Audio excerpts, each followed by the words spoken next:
So what is your name? My name's Mika and I'm from Cumberland, Saskatchewan. I'm currently working for the Prince Albert Model Forest in Prince Albert, Saskatchewan. And you grew up in Cumberland House? Yes, Cumberland House is where I am originally from. It's my hometown, and I grew up there ever since I was a baby.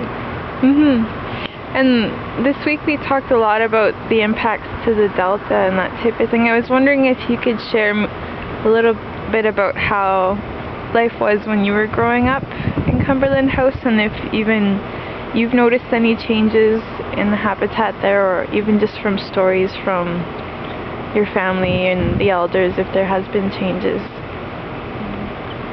Growing up in Cumberland House I was very fortunate to grow up with such a very good family. We had a lot of traditional values. We lived off the land quite a bit. My parents are both teachers in Cumberland House. My dad is a hunter and trapper, and as a child he would take my brothers and sisters out to camp and out to the trap line, and there was 5 of us. So growing up in a big family, there was always lots of opportunity to learn from not only our parents but our elders and grandparents, and we learned a lot of life lessons from just like going to camp and going hunting, learning how to skin a moose, how to prepare it properly, and how to share it with people in your community. And the land gave us so much more to all the people in the community. The Cumberland House Delta is something that I was always told by my dad it's a gem, and it's the 8th wonder of the world, is what I was told by my dad. And I think that's very true in a way, because the Delta provides people in the community with a traditional lifestyle where they can go out with their families, learn from one another, and carry on those traditions. And going back as a child, those values are very strong in all the families in Cumberland House, because everybody practiced them. Every family was out there, every family was sharing with one another with whatever they brought back from hunting or trapping. And it was a way of life. To this day, that lifestyle has changed quite a bit. And it's impacted a lot of community, a lot of families in that area. There's lots of stories I can share about the Delta that I've heard from my dad and the elders there, and most of it begins from when the E.B. Campbell Dam was built, and my grandfather Rod Mackay on my mother's side was actually one of the men that helped build the dam.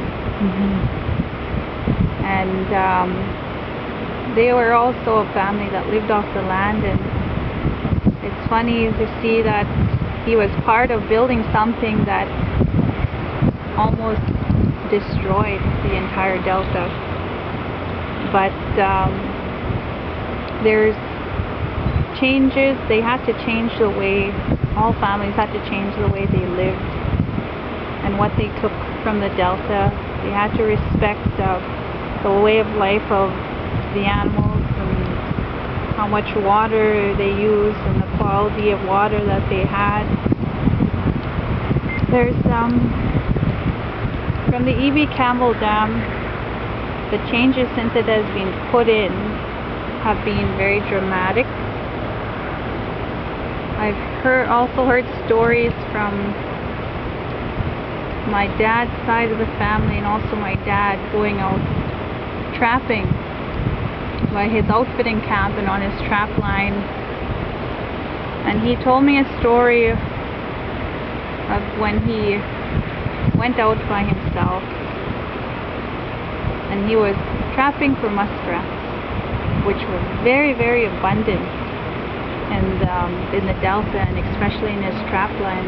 In almost everybody's trap line, the muskrat is a delicacy for a lot of people, and it's a very healthy animal. It eats all the vegetation, all the roots, and it even eats the medicine from the roots of some of the aquatic vegetation.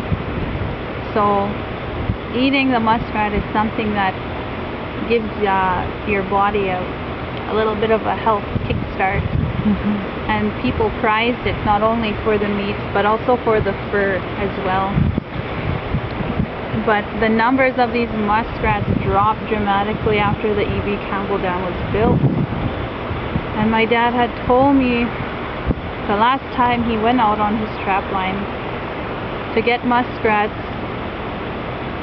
the water levels in the lake he was on had dropped so dramatically that when winter came, the ice froze completely down to the bottom of the lake, which is not that deep.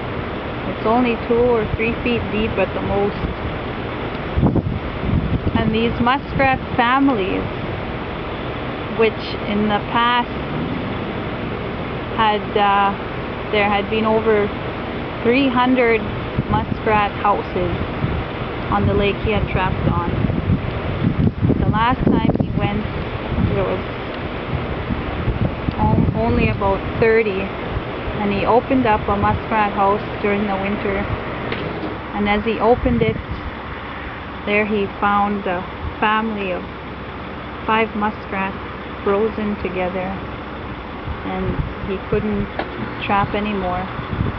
It's sad to see our way of life disappear and die off, but it's reality, and those are some of the impacts that they had to deal with when the E.B. Campbell Dam was built. Now there's a lot of other stories and a lot of other impacts that have happened because of the E.B. Campbell Dam, but and going on to from when I was a child to now, and thinking about when my dad was able to go out on the trap line and bring in enough food and enough money to help his family every year grow. It's sad to see that now we can't do that. It's today, now, that way of life, the traditional way of life, can only be passed on to the youth, to the children, to our next generation. They cannot live off the land. That's a reality. They can only go with the elders to those trap lines to see the effects that the Delta and that the E.B. Campbell Dam has had on the Delta. They can go out there to learn the old pathways and trails and hunting areas that their elders and their parents went on. And they're still able to get a moose every now and then, but it's mostly for special occasions. It's still important that they learn that though, right? Even though the reality of living off the land entirely may not be there, just to maintain those traditions and that knowledge is still important. Do you think? I think that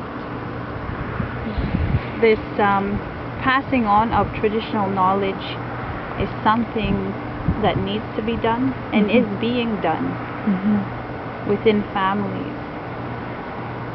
But I think there needs to be a lot more focus on training and education within science, technology, and traditions that need to be mixed together to help our next generation of youth understand what's going on in the Cumberland Host Delta.